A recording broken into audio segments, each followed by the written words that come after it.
With 3 wins on the PGA Tour this season, our next guest sits #1 in the FedEx Cup standings. Justin Thomas will be teeing it up on Thursday as the playoffs get underway in Boston. He's the world's #2 player. Joins us now in a CNBC exclusive. Justin, welcome back. It's nice to see you.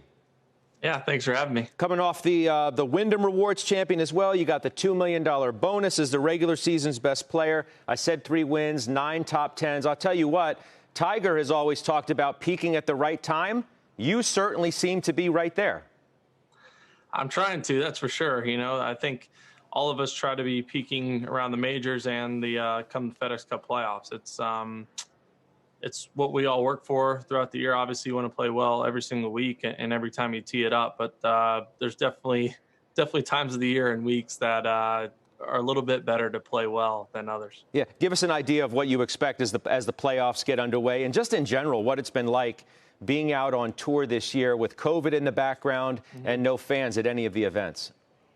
Yeah, it's been different, obviously, but you know what hasn't since March. That's I would say normal is about as far from you could possibly describe something or anything really. But the PGA Tour has done an absolutely unbelievable job of making sure that we not only have been able to start up, but how successful we've been since we started back up in Colonial. And it's a testament to them, the staff, you know, the board members, everyone that's putting the amount of time that they have in to make sure that not only we're playing golf, because safety is more important than anything that we're out here doing, but the fact that we're able to be out here playing at the highest level. Obviously, we'd love to have fans, but that's just not where the world's at right now and what we can and can't do.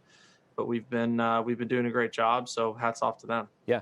The U.S. Open next month, cameras caught you yesterday out at Winged Foot, out in New York, with Tiger getting a practice round in. Tell me about that. It was hard. Winged Foot is very difficult. I'd never been there before, but I do have to say, just my first experience, it was one of my favorite courses I've ever played. I love the old school design of just, you know, it's not terribly tree lined. There's not a lot of trees out there, but the holes just have very defined definition with the rough, you know, the bent fairways and extremely severe greens. And it's a very true U.S. Open test. It's interesting. We're lucky today. We happen to have a Winged Foot member on our panel today who's a member of our investment committee. His name's Sarat, and he has a question for you. Okay.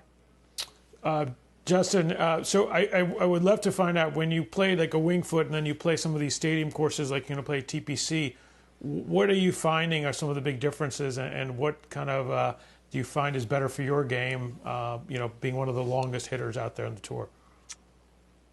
Well, there's many differences. I'm definitely not hitting near as many 5 and 6 irons this week as I did the last 2 days at Winged Foot. I mean, I hit a wood on a par 3, which is something that I hadn't done in a really long time before the PGA a couple weeks ago.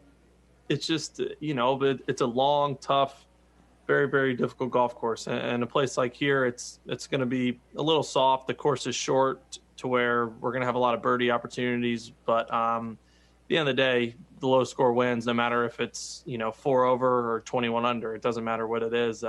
You just need to play better than everybody else. Give me lastly. Did you have a? Go ahead, Sarat. Go ahead, Scott.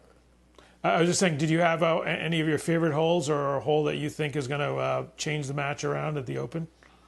I think the finish is great. It's just a tremendous finishing stretch. It seems like a course that's going to be very difficult to hold on to a lead. You know, you could really see someone, the last par 3 in the course is 13, and those last 5 holes are just right in front of you and very challenging par 4. So I think that finishing stretch is, as we saw, I guess, what was it, 06? You know, that was kind of a freak thing, but a lot of guys didn't play 18 well and 17 also to you know, change the tournament. Lastly, but before I let you go, JT, you're 27. What's your fancy when it comes to investing? Are you do you watch the markets at all? Are you a real estate guy? I heard you're a bit of a sneakerhead. I heard you have a lot of Air Jordans in the closet, so maybe that's where your money's going. But you tell me. If I'm spending all my money on that many pairs of shoes, then I need a new financial advisor. That's for sure. But I'm very fortunate to where I have a great team, and my dad is very intelligent and in the investment side. But I most importantly, I'm just extremely fortunate to, you know, accumulate the wealth that I have at such a young age, to where I'm just able to let it compound and grow into something a lot bigger. That way, when I'm done with golf, I hopefully don't have to worry about too much. But I know the cool answer is just to blow it and spend it all. But fortunately, I have a good team to let me not do that. I hear you. $37 million in career earnings. I'm sure there's a lot more on top of that from endorsements and what have you. But be well. Good luck in the playoffs.